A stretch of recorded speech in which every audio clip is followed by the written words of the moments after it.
morning, my delightful fangs. Welcome back, or welcome to the cavern.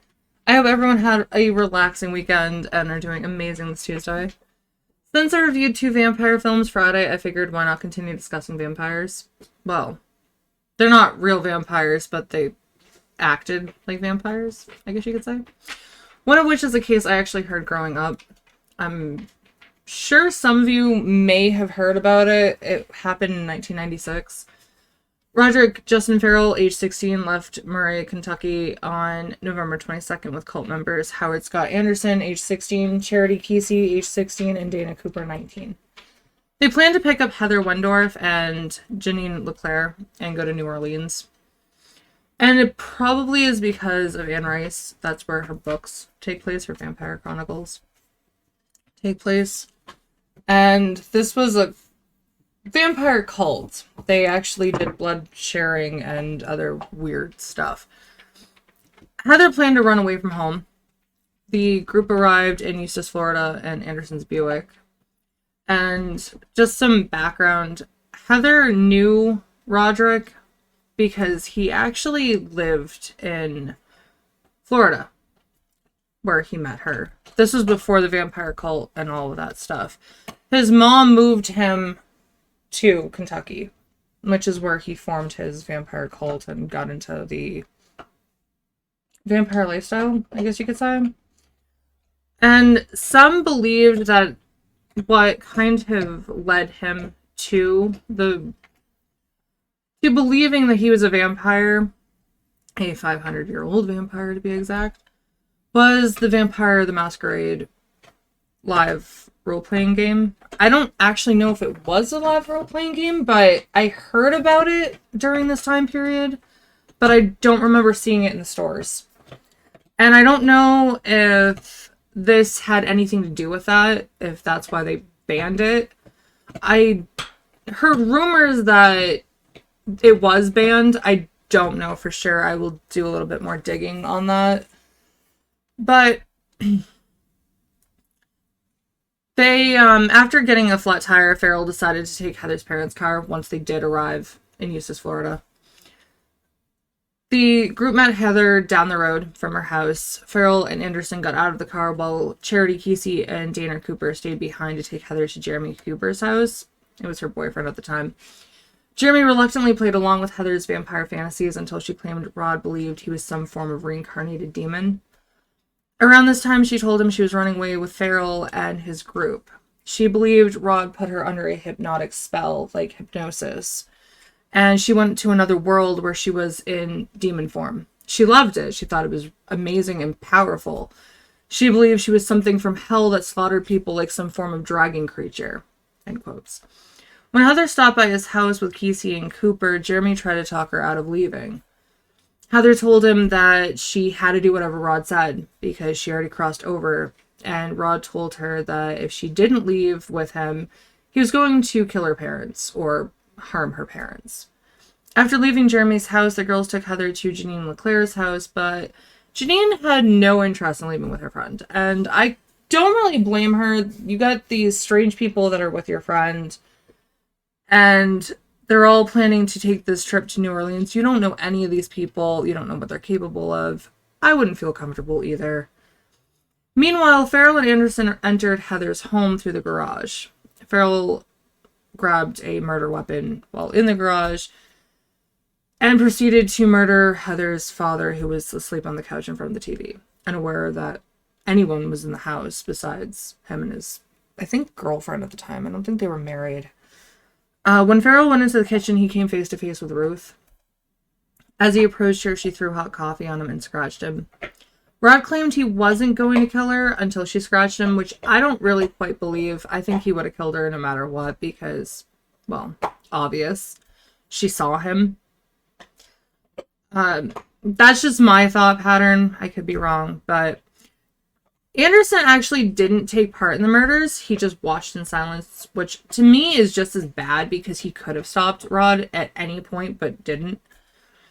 After killing the couple, Rod took Rick's Discover card and took their Forward Explorer that met up with Charity, Dana, and Heather. Heather actually never knew that her parents were dead. no one told her until much later. Ferrell, on the other hand, told Charity and Dana about the murders. When the group ran out of money, Charity called her mother, Jody, who worked for the local sheriff's department. Jody saw the story about the Wendorf murders, so after she spoke to her daughter, she informed the authorities about what the hell was going on. And Jody told her daughter that she was going to wire money to them, but it was going to be at a bank outside of Baton Rouge, Louisiana. What the group didn't know was the Baton Rouge Police Department were on their way. Once in custody, Ferrell confessed all the members of the group talked to the detectives about their involvement, or lack thereof, in the murders.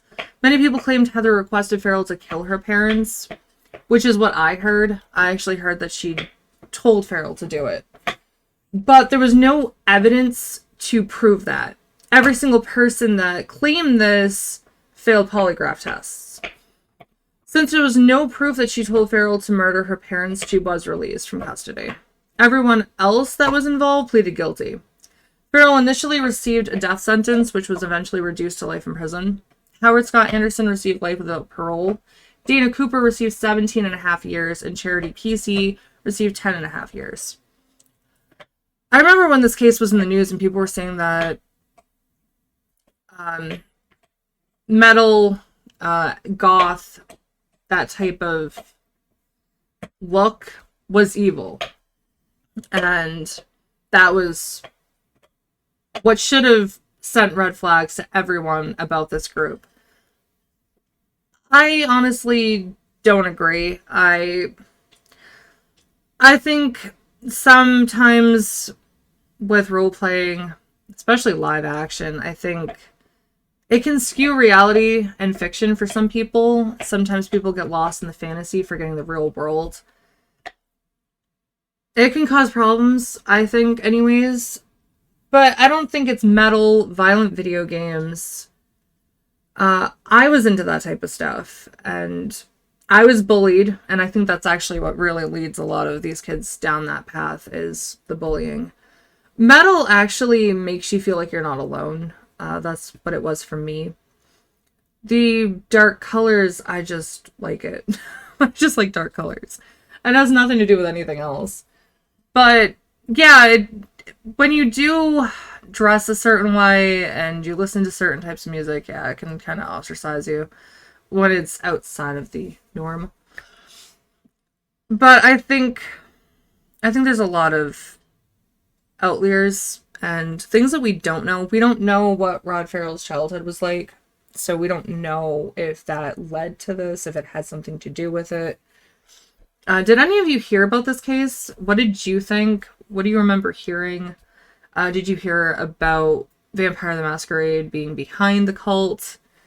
If it was banned? I honestly don't remember if it was, like I said. I think it's interesting, though, that no one knows why this happened or why Ferrell believed he was a vampire. Even to the trial, he still believed that he was a vampire. He believed that even though he was going to be incarcerated, that he was never going to die. He was going to live forever and he was going to escape. Didn't happen. I believe he's still there because I know they didn't execute him. I hope the week goes smoothly for all of you without any hitches. Friday I'll be discussing another vampire. I was going to discuss one, but the case is far too disturbing for me to talk about on YouTube. It's pretty graphic and disgusting what he did. So I'm going to be changing to a different one. I don't know who, so you're going to have to be surprised for that on Friday. I might just focus on the murders of his. I was thinking of it, but the murders are just as bad. So I'm going to pick somebody completely different, totally different case.